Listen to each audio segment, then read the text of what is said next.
paano ko ba sabihin to? Kasi hindi ko pwedeng pangunahan, ano? Ngayon, desidido na ako na desidido na si MJ, mga ka-hombre ko, na talagang ang kinakampihan ko ngayon ay si Merc. That's it. After tonight, Kefi, yung mundo mo ay maiiba. Yung mundo mo ay makakaroon ng malupit na lamat. Okay? Si Kefi ay syempre kinampihan nating lahat yan. Alam naman natin ang nangyari, siyang nauna and all. Ganito yan, mga ka-hombre ko. Sobrang lala nito at sobrang grabe nito. Okay? Si Merc, inamin niya ang kanyang pagkakamali. Alam naman natin lahat ang ginawa niya. Naloko siya sa kung kanino mang babae. Tapos kung ano-ano ginawa niya, ganito siya, ganun siya sa ibang babae.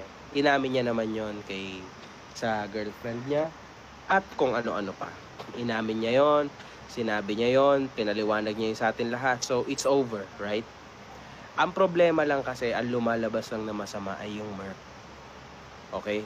Now, ang problema, mga ka-hombre ko, ay ito. Yung babae na si Kefi, isa pa yon. Siya din pala. Kung gaano katarantado at kahayop si Merc, ganun din siyang kahayop at katarantado. Now, you know, the issue was over and done with, right? Ng isang putang inang issue at ang isang putang inang argue. Kung ikaw lang ang mali. Okay? Although dapat pantay kayo, dapat patas yung naging timbang ng tao sa inyo. 'Di ba? So putang ina, paano nangyari yun, mga ka-hombre ko? Kaya ngayon, nagbalik si Merc para kahit papano lumabas siya sa sitwasyon na ito nang patas lang sila. Mga ka-hombre ko, putang ina. Nakakaputang ina talaga. Tingnan nyong mabuti yung lalabas na mga screenshot. In fact, Kefi is actually contacting me now. She's calling me. Kefi, nanonood ka dito, I know. Hindi na kita sasagutin. Isa kang malaking kahihiyan sa mga kababaihan dito sa Pinas.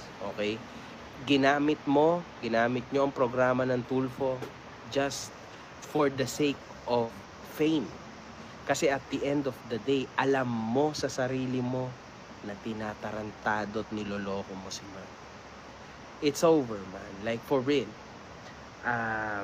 Ayan ang mangyayari sa'yo.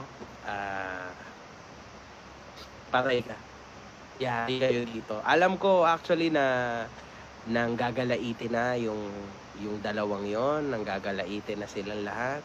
Mate, ibinlock pa nila, hinak nila yung FB account nitong babaeng buntis na ito.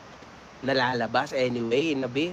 Kahit sa form ng isang new FB account, may labas lang to. Mate, hindi nyo kayang pagtakpan forever yung baho nyo na pinaggagawa nyo ng kalaswaan, di ba, Kefi? Napakalaswa, mga ka-hombre ko. Ngayon lang ako nakakita ng isang babae, tangina, na pumapatol sa isang lalaki na merong actually kinakasamang buntis. That's fact.